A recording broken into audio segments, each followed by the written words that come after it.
Sir அடுத்ததாக நம்ம delimitation பற்றி பார்ப்போம் சார். அதில் வந்து இப்போ பார்லிமெண்ட் வரைக்கும் போயிட்டாங்க. இங்கே வந்து உருட்டு விட்டது பத்தாமல் பாராளுமன்றத்தில் போய் ஃபேர் டீலிமிட்டேஷன், அதாவது தமிழ்நாட்டில் சீட்டை குறைக்கக்கூடாதா பண்ணுமே ப்ரொட்டஸ்ட் எல்லாம் பண்ண ஆரம்பிச்சிட்டாங்களே சார். எதுக்கு இந்த திடீர்னு ஒரு மாற்றம்? அதாவது எண்ணிக்கை குறையும் அப்படின்னு சொல்லிட்டு இருந்தாங்க. அந்த மாதிரி குறைய போவதில்லை அப்படின்னு சொல்லிட்டாங்க.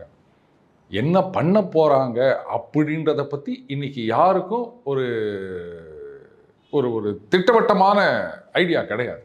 எப்படி பண்ண போகிறோம் அப்படின்றத பற்றி இது வரைக்கும் மத்திய அரசாங்கத்தில் யாருமே சொல்லலை.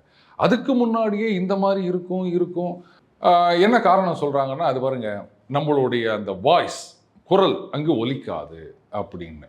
முல்லைப்பெரியார்னு ஒன்று இருக்கா? அது ஒரு பெரிய பிரச்சனையாக இருக்கா? இன்னி வரைக்கும் வந்து கேரள அரசாங்கம் நமக்கு எதிராகத்தான் நடந்து கொண்டு இருக்கின்றது. நமது அதிகாரிகள் அங்கே போனால் விட மாட்டேன்னு வாங்க, கோர்ட்டுக்கு போனோம், இந்த மாதிரிலாம் பெரிய பிரச்சனை நடந்தது. அந்த அணையோட உயரத்தை அதிகரிக்க வேண்டும் போது எவ்வளோ பிரச்சனை பண்ணாங்க. கேரளா எத்தனை எம்பிப்பா? 20 பெருசா 40 பெருசா? ஆனால் 20 தானே சாதிக்க முடிஞ்சுது.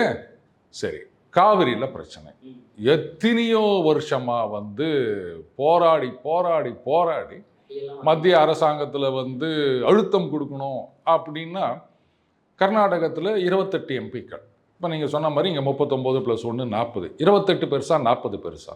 ஆனால் 28 தானே அத்தனை வருஷமாக சாதித்து கொண்டு வந்தது. ஆனால் அங்கே வந்து 28, இங்கே 40. என்ன விக்ரம்? அதனால நம்பர் ஒரு இஷ்யூவே கிடையாதுங்க.